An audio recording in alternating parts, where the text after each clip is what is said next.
It's pretty dark out. It was already overcast today, probably about to storm. It's been really windy, and now it tamed out a little bit with the sun going down. I'm at right around 627 yards. I do have a silhouette out there as well as a smaller pan, like a 12-inch pan, and so that's a 2 MOA target with that pan. And I'm pretty sure this gun can smoke it every time. But the nice thing about shooting at sundown like this is a quality test of light collection and image and just comfort behind the optic, which definitely is something that matters. When it gets dark out, am I really backing off magnification heavy because it gets so dark as I magnify? These are the kind of things I'm looking for in optics, long-range optics, target shooting optics, especially because in Minnesota we don't get a lot of sunlight. In the wintertime, it gets dark very early here, and I kind of have to make the most of what I can, and I very often am shooting right up until the sun goes down and maybe a minute or two past. And so that's what I'm doing right now, is I'm finding out how does this optic perform at really less than optimum times of day and conditions, and we'll just see how it does on steel first. I'm pretty sure it can tackle this with the groups I've been shooting today. This shouldn't be a challenge, but we'll see what happens. My data is 5.2 with 175 grain Sierra Match King bullets. This 308 is a Savage 10 model, or a Savage Model 10, and this one is in an Orcs chassis, and pretty much nothing else special about it. Just a very average factory rifle, but it will do just fine, I think. Let's find out.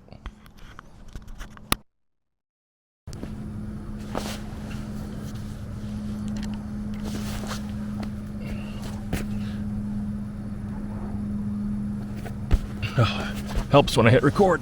Okay. 5.2 with the 308.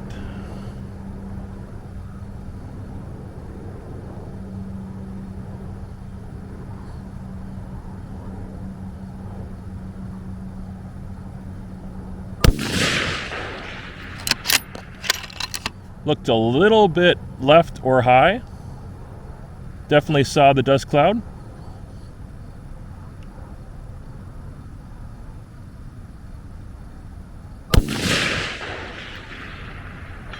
Okay. So I do not need to hold left because I impacted left shoulder. Just going to give it a dead center hold this time. Oh yeah, okay, that wind is going left. That's what's going on.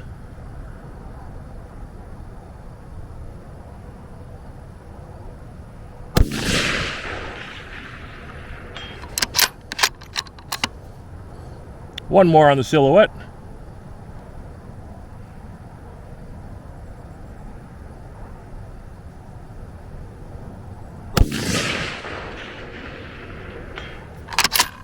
Not my best trigger pull, I know that. Those were relatively close. They're within a 1 MOA group, so let's go down to the 2 MOA target.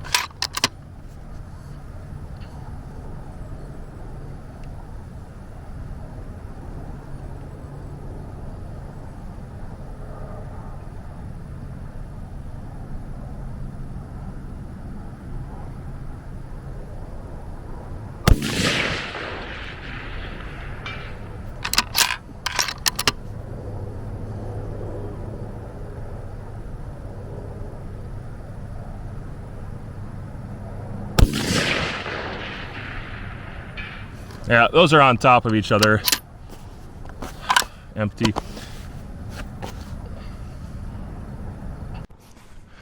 I'm just gonna say, I don't know exactly why, but I'm connecting really well with this optic. It just, everything I've been shooting it on so far, even compared to a lot of other optics that I've shot and liked, I'm just shooting this one really well. In the last 2 sessions, I've been shooting crazy tight groups, and then also this is easy. I can even pull the trigger stupid and bad, and I'm seeing my misses when I'm shooting in the heat. I'm seeing mirage really well.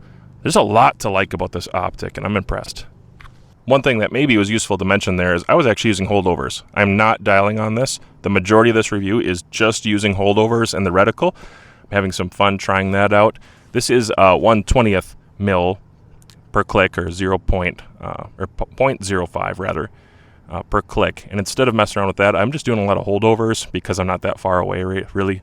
But at 630 yards, the holdovers, man, with the groups I'm getting, it's got me second guessing a lot. I'm doing just fine with this reticle. It's more on the simple side than the complex side, but it definitely has the information that I need to make pretty precise holds and distinguish my reticle from my target or dark backgrounds.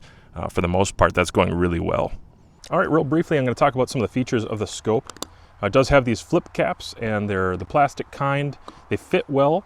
There's enough in there that I can rotate them a little bit and get them to move if I feel like it's going to run into something. If I've piggybacked an optic on here, I don't want to block that with the front flip cap. I can move these around easy enough.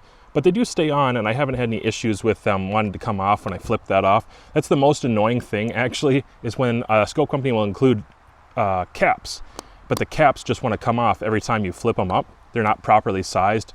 That's really annoying, but this just has a lot of quality in it. The thought process in this optic is pretty good, and the flip caps, although they're not the most expensive kind, you know, I have to understand that would just raise the cost even more of the optic. So I'm pretty okay with these being included. In the winter time, if I'm afraid that they're going to break in the extreme cold, I'll just switch to the rubber, bikini covers, because those seem to do pretty well as long as they don't dry out. So taking that off, and the very, very back here is where you're going to have your ocular adjustment. And so this is going to help you with setting your diopter, your reticle. So moving to the left is positive correction, and moving to the right is negative correction. And for my eye, what was clear for me was moving it to the right. It's just because of the way my eye is set up. You have to understand what this is for, is making your reticle clear. And so for you, the way you're going to set this up is by looking at a blue sky. Like I have a really blue sky behind me right now. And if you have a blue sky, just take a peek at your reticle and just make little changes, little turns, until the reticle appears clear for your eye. You could do it also on a blank wall, just anything that doesn't have a feature that you might stare at or be inclined to look at too hard. Your eye has muscles in it, and it has like memory to those muscles. And so if you're staring at it and moving it, there's a fair chance that you're just gonna kind of clear it up with your own eye muscles focusing rather than the mechanical devices doing it for you. And that's what you want, is every time you sit down to this optic, that it's clear for your eye as the shooter. Moving on from that, have the magnification lever here, or assist, and this is very smooth. It's actually smoothed out from when I first opened the box. When I first opened the box, sorry, it's 95 degrees out here and I am a little slippery. When I first opened the box and I moved it, I thought, it's a touch on the firm side, but only a touch. And now that I've used it quite a bit, I've got a couple hundred rounds minimum actually through this optic. It's just buttery smooth. It's very, very nice in the way that it's like enough pressure that it doesn't accidentally move, but it's not so much that it's hard to move or it moves the whole rifle over. I don't feel like it's that way at all. If you wanted to, this is a cool little feature here. So this unscrews, and actually what it is it's threaded, and it's got a little rubber grommet on the end, and you can actually add that. This is pretty neat. This is a really good idea actually for cattails in general. You can actually add to your mag ring assist. If you need it to be faster and you're going to be expecting to switch view very quickly, this is going to help you get that done and add a little extra torque on there. If you have low hand strength, I've had some people message me on my channel before saying that they had damage in one of their hands or bad arthritis and they need something with assistance. Well, this one would be a great fit for you because that goes up quite a bit, so much so that it is close to where my bolt knob comes, and so I couldn't technically shoot on 5 power on this one. And so for this particular optic and this rifle, since I have an extended bolt handle on this rifle, I choose not to run it in that orientation, but I did when I had it on my AR. I liked having it on the AR. It didn't interfere at all, no issues. And quite honestly, throwing it into this location, it's got a texture on it. And I don't want to talk the whole video about just this one feature, but it's got texture on it, and so it's really nice and easy to grab onto. It just gives my thumb a little something extra to grab if I remembered to do so. And so I'm pretty happy with it, and this being integral to the whole system right here makes a lot of sense. Okay, moving on to the turrets before we switch to the other side. So the turrets are lift to operate, and then you can push down like that. They are 1/20th mil per click. So every click is 1/20th of a mil. Now let's talk about the actual clicks, and I'll let you hear it in a second. I'm going to tell you what I think about it. The line, the indicator line on here, it does line up on 0 on mine. Now I had to choose to do that when I was tightening this down, make sure that it lined up just right, but it was possible to do. And the lift is not too much. It's not too much distance. Some optics, like, you have to really lift them up, and it's huge, and they're enormous tall turrets. This one, it's just a little bit, but it's enough. So I am not concerned at all. If you needed something that you just really weren't going to have issues with it running into being turned, you know, when it's getting thrown in the gun case or something, and you're worried that it's going to lift too easy and it's going to turn itself, I doubt that'll happen on many optics. It's certainly not going to happen on this one. It is tall enough, however, that if I have this on about 9 power, right around there, 9 or 10, I can still see my numbers when I lift it, so it's not an issue. It's never been a problem. If that's something you're looking at this and thinking it's going to interfere, I don't think so. The clicks, now I should actually talk about the turrets. The clicks themselves, they're very positive. As I'm actuating it, they're very, very positive. They line up on each line, so the indicator line is lining up good for me. I would say they're not really loud. That's okay. I can survive that. That's not a big deal to me, as long as they're really positive. And these are really positive. You know, when I first looked at this optic design, I thought I knew what this was exactly, like internally and stuff, and I don't think I did. I think I was actually wrong. This is a higher quality than what I thought it was even, and I knew it would be a good scope, but these turrets are superior to what I thought they would be, and they dialed right there. In fact, it was really fun to shoot a 1/20th mil correction kind of turret, because I could get exactly in the bullseye, you know, and generally with 1/10 mil, it's just a slightly larger adjustment range than 1/20th, and so being able to just get it really fine in there, it's great. Bench rest kind of gun, this could be a pretty cool option for that because of that 1/20th mil corrections. So not super loud, definitely positive detents. Clicky, not a lot of backlash. I have to make it look like that. That's me really trying. When you're actually using it, not a lot of backlash. So decent job on the turrets for sure. Again, no zero stop, but it does have a slot on top. So all you're gonna do when you're ready to zero it is loosen this up with a coin when it's in the locked down position, then lift the turret off completely, move it over to a 0, put it back down, tighten the coin again, and as long as it's all the way down in the locked position, it'll tighten up for both the elevation and the windage. Both times that I zeroed it, it was perfectly easy. I mean, it honestly, you can zero guns when you get good at this and you do it like every week for optics reviews. I can probably zero this in 3 or 4 shots in 3 or 4 minutes and I'm done. It's not difficult, sometimes faster, sometimes 2 shots and it's just ready to go. And I can go right to the 1,000-yard line with certain optics. And this actually was one of them where the tracking was true. And I discovered that. I had to use it a lot, but the tracking was true for me. I couldn't discern any error. I did not put it on a paper box test, and I want to make sure that's clear to everyone. I didn't test it to that degree, but I did actually test it for real world conditions, and it matched with my data. And if it didn't, I wouldn't be advertising this as something you should dial on. But I'm telling you, it dialed well. It kept up.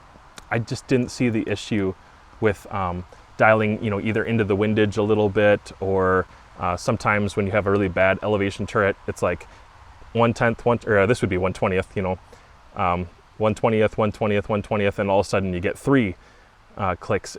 You know, the really bad turrets, you can kind of tell when you're even looking at it through the scope that they're either going off to one side, elevation and windage are kind of mixed with spring tension, it's not going the right way. And then also, if you're measuring for corrections, suddenly your data is different. And if you have pretty good data, consistent data, you can kind of tell with the really bad ones. If there's any error in this, I would say it's probably 1/10 or less per mil as a minimum, but I don't think there's even that much error at all. Just my opinion about that. I'll let you guys test more on that in your own time, but so far I trust it. Taking a look at the illumination does illuminate the tree, and you have 11 levels and then 0. Very positive, very clicky, and I would say generally daylight bright for the conditions that I shoot in. Runs on a standard battery, no issues there. The Parallax, something I really like about the Parallax, again, it goes down to 10 yards, and 15, 20, 30, 50, 75, 100, then 200, 500, 800, and infinity. And it's a smooth enough wheel. I don't think that it takes much to move this. The resistance level is not bad. It's not grainy or gritty. It doesn't feel like it's really fighting me, and I'm not moving the rifle around a whole lot when I'm grabbing it. But it does have a really nice, aggressive, very aggressive texture around here, so that even in the winter time when I need to grab this and move it around, I shouldn't have any issues with that whatsoever.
So I was shooting that group, basically in the dark. It was like a minute or two until sundown at the time. I can't tell if I loaded 4 rounds or not. I only see 4 impacts, and I don't see anything else. And usually my misses at this distance, or even a flyer, would not be like way out there somewhere. I don't see anything else on the target board. So I have a couple options. Either I loaded 4 and shot 4, and that's what I got, or one of these was a double, which none of them look like a double to me.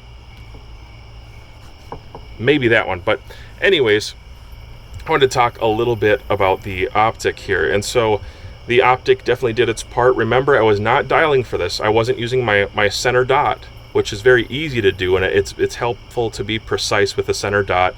I could have dialed and done that, but I wanted to try the holdovers. And so that's a 5-inch target, and that's about a 5-inch group, maybe 5 1/4, something like that. It's still a sub MOA group, and so I always try to walk away and just say, hey, not too bad, sub MOA. The rifle will do half MOA a lot of times with that ammo, but usually in the sunlight, usually when I'm dialing and I have a very precise holding point and I'm not dealing with too much wind. Today I had all the variables going against me, maybe not terribly windy, but 7 to 10 miles an hour is enough, and I was using the Stadia, I was using that holdover. I encourage you, go ahead and go try that sometime. Shoot a group using just holdovers and see what kind of groups you get. It's kind of a skill to learn, and I like it. I really have fun with it. Shooting on lower power and using the Stadia or the holdover lines and just trying to be precise with that. Now, the thing that I did wrong here, and you can tell it's high, it's 2/10 high to be exact, is I was using my 630 yard data on the paper. I should have held just 5. Right at 5 would have been perfect, and it would have been, maybe just a tad bit to the left. Wind would have got me just a little bit there, but the group would have squared up pretty nicely with that target overall. Either way, I like the optic. Light performance wise, it was doing very, very well. I was able to use that bar, the 5.2 bar there, to kind of judge left or right of this high visibility target on a pretty dark overcast day to begin with, and then adding the fact that the sun is basically down. So that's cool. Light collection is good. I think there's a little proof in the pudding, and I'm not holding the very, very center of the glass. It's at least 5 mils down, so it's a little something just to give you a taste of the capability of the optic, and maybe anything that sucks here, or if I'm missing around, that's this guy. The optic seems to be doing pretty good. I'm happy with it, so good job to Shepard for making something that has the glass and the capability to kind of keep up with lower light scenarios, and guys like me in Minnesota really appreciate being able to shoot right up to that last minute. I know this is ridiculous, but this is a Crosman 1377. It's a 177 caliber pellet gun, and it's extremely precise. This is one of my favorite pellet guns to shoot, just because it does shoot so incredibly tight. And I get sick of pellet gun quality optics, and I mean like those Amazon specials and stuff for pellet guns. That's just not going to cut it for me anymore. I need better quality glass, and I especially need a reticle that makes a lot of sense, as well as a parallax that can dial down. So I know what I'm about to say. This is only going to apply to a certain amount of people out there, but I like to have versatility with my optics, and I want to be able to put it on most of my rifles if I'm getting a long scope like this. And believe it or not, this is a really nice pair. The little bit of added weight doesn't bother me, because if I'm shooting tiny little bug hole groups, you know, this is basically the kind of thing I would want. I'm going to start with the fact that that 10-yard parallax is a true 10-yard parallax.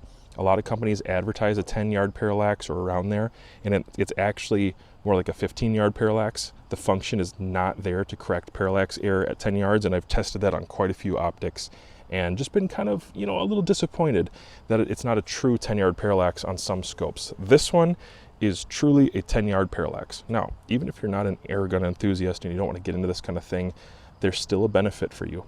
So my centerfire rifle guys out there, maybe bolt action shooters especially, if it's dark out and you want to get something bore-sighted and mounted up on your rifle before you get to the range, so you're not expending a lot of time there and ammo, what you can do is take your bolt out of your rifle, and if you've got 10 yards in your house or your garage or in a shed or something like that, you can set up your rifle, get it leveled out, and you can look through the barrel and then look at your reticle.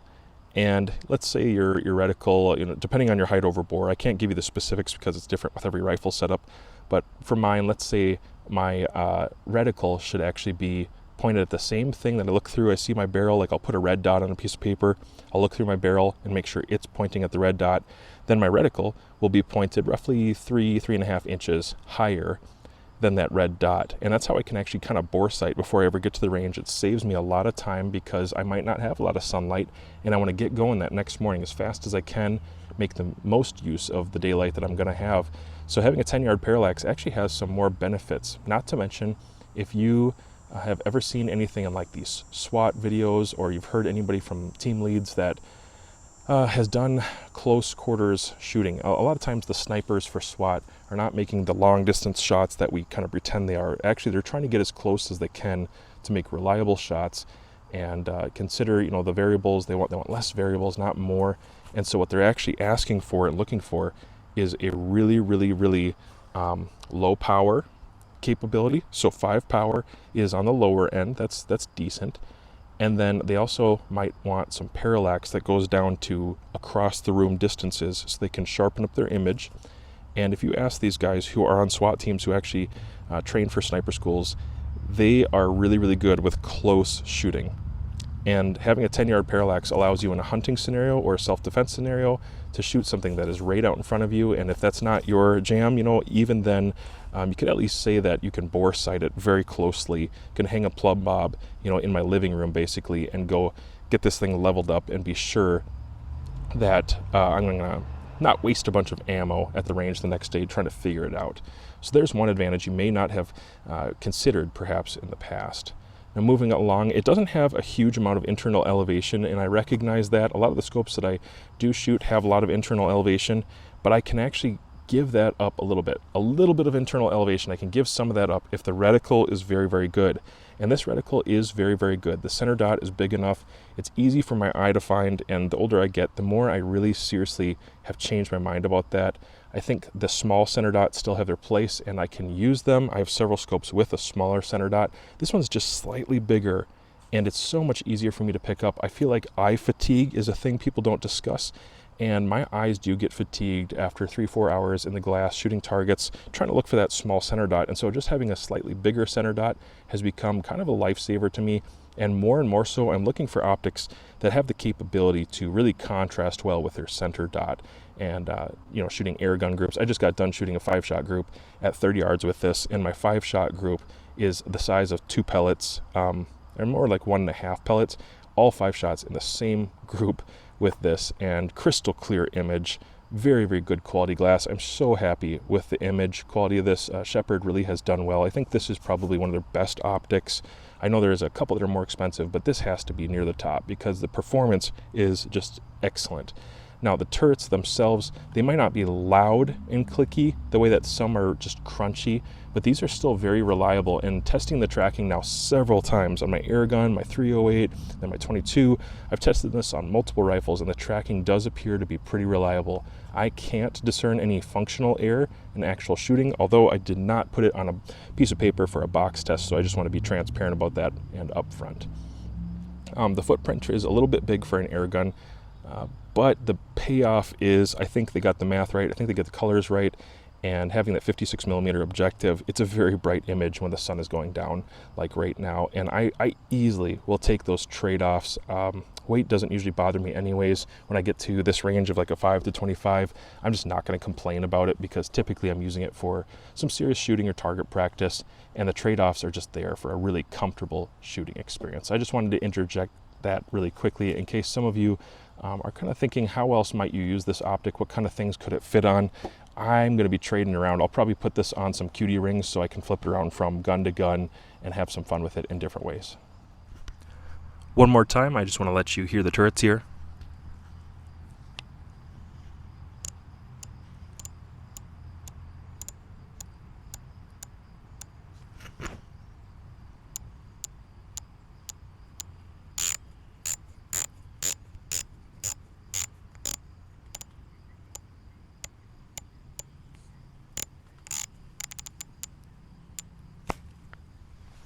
Really actually pretty solid turrets with not a lot of backlash in there in general. When I wiggle it, there's just the most faint amount. I kind of have to try to manufacture it and make it look that way because generally there's not a lot of backlash in there. They're not the crunchy style turrets, but they're not the smushy style either.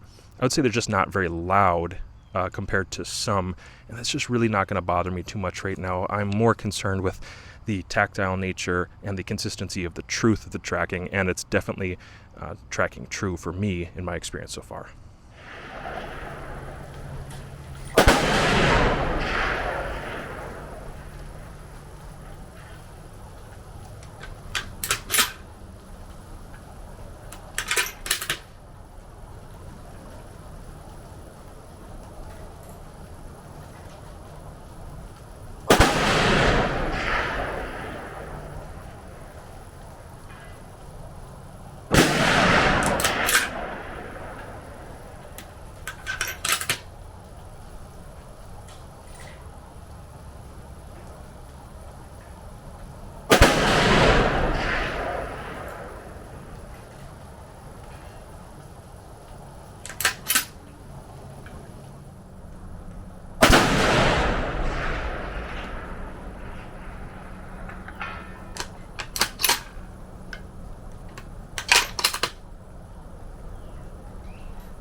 All right, I'm up at the target, the 1,000-yard line, and here's what I came up with. So we're looking at definitely a bad slip on the bag. I called that one. It's my very first shot. 2, 3, 4, 5, and it's all roughly about 10 inches, and I'm real good with that. 10 inches is not bad. Shooting one MOA with a 308 in general is not too bad. It wasn't windy, but it was extremely foggy. It was the foggiest I've ever shot in my life. And so that's not an excuse. That's genuinely, the condition I was dealing with. It was so painfully foggy tonight. And this target right here is acceptable to me. I wish I didn't slip off the bag on the first shot, but obviously it was still relatively close, about 1 MOA size group. I think it would have been, an inch or two tighter if I hadn't done that at least. The ammo was 175 grain SMKs, and they did just fine with no wind anyways. Otherwise I'll switch to the 185 burgers, and those do well even with wind. They're not too bad.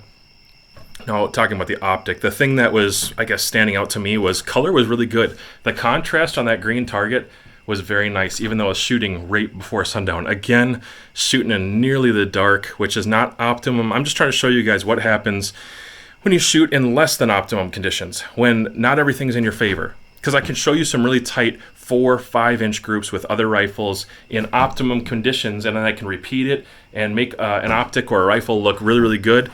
But real world example here, guys, would be something like that, where it's not optimum, lighting is really poor, the weather is not working with me. I got caught in the rain, just soaked, everything soaked. Had to strip my target and put a new one up because everything got soaked. And this is what I was able to come out with, and I actually repeated this. I did this 2 times. The other one was 12 inches, this one's 10 inches. So there's the, the full transparency. This is just a little bit better, but I feel very confident that if you're a 1 MOA shooter, this optic is not going to hold you back from performing and doing at least that well. And putting it on a, a less high BC bullet like that just allowed me to have some pride in the optic, the performance that it had, because it demands a little more from me.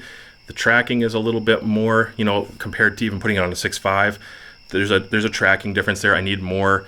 And my data lined up, which made me so happy to see that it was right there. It was exactly what I needed. As far as elevation goes, it was right there, guys. That's awesome. Awesome to see. I love seeing my data line up. I love seeing the tracking of these optics. Even though this doesn't have a zero stop.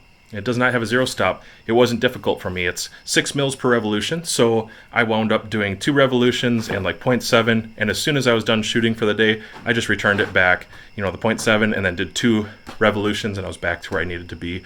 But I didn't need to. As you probably saw in the other one at 600 yards, using just purely holdovers. With holdovers, I was still doing really well.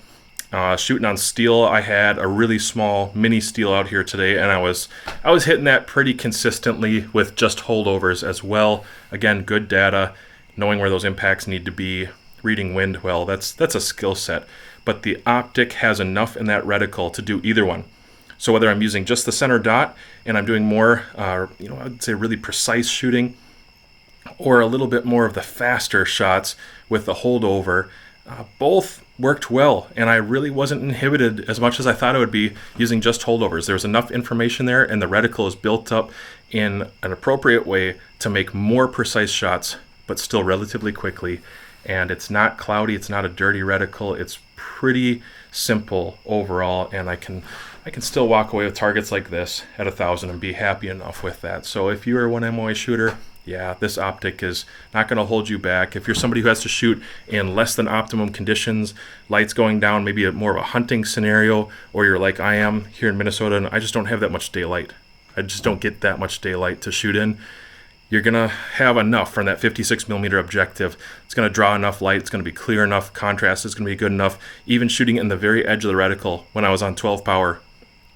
12 power and 12.7 mils. I put it right at the bottom, and the glass was good enough. It did not distort the image to the point where I couldn't use it at the bottom of the reticle. So either holdovers and dialing, both of those guys were good to go. So here's the footprint of the 5 to 25. This is a very, very good scope. Like I've been saying this whole video, I'm very happy with the performance of this guy. Very impressed and surprised that it functions so well. I thought I knew which design this was of an optic, and I think this is a grade up from what I thought it was, which is always a nice surprise. Really good quality, very dense and well made. I think it's some good lenses in there. And if you didn't catch the review of the 1 to 8, please go check this out. This is the Rogue 1 to 8 by 24. This on my 300 blackout has been just excellent. I do have it on some QD rings, so I can flip it around from time to time and just throw it on there. And when I don't want to shoot a 1X exclusively, I like to go to this. If I'm done with the red dot for a while, I like to go to this because I can get both, and I have a very functional reticle. This was a very good scope as well. Please check out that review if you're interested in an LPVO. Now, for my final thoughts on the BRS. So I just want to explain something. A lot of times, I might use this rifle or one of my other rifles to test out an optic, and I switch them around and kind of figure out where they should live or not. If they're just not a good optic, they're not going to stay on a rifle. I tested this out. I had a really good experience with it, thought a lot of it. I had another optic on here on QD mounts, and every time I was done with the review, I'd throw it back on here, just so that I always had a zeroed optic. And switching stuff around, you know, it can be kind of obnoxious. But I took my go-to optic, I put it on here, I shot 3 5-shot groups, because I usually do one confirmation to make sure that the QD rings did not lose 0, and there might be a 10th correction here or there with the particular ones that are in testing right now. And I shot my 3-shot groups, or my 3 5-shot groups, and they were fine. They were all right around an inch, which is a little too big for me, but it's like 95 degrees out, and it has been windy. So mirage is pretty bad. I just kind of chalked a lot of it up to that. But it just really didn't sit right with me, because this rifle typically shoots really, really tight, at least 3/4 inch, sometimes 1/2 inch. Occasionally, if the ammo is exceptional and the day is perfect, 1/4 inch 5-shot groups. That's pretty rare, but a lot of, I'll say this, I've had a lot of 3/8 inch groups, 5-shot groups, like a lot of them. And at 200 yards, I've had a lot of 1/2 inch groups. And so, or half MOA groups, I should say. And so I just was looking at those groups and I was like, man, I was shooting this optic so well. I'm gonna throw it on, I'm gonna shoot a few groups and, you know, just kind of see, do I shoot this one tighter? Because I was having a really good feeling about this one. The clarity was really good. The reticle, I'm just connecting so well with that center dot size and the reticle in general. And I know it doesn't have a 0 stop, and that's one thing that I go back and forth on, is how big of a deal is that for me? Is it a deal breaker?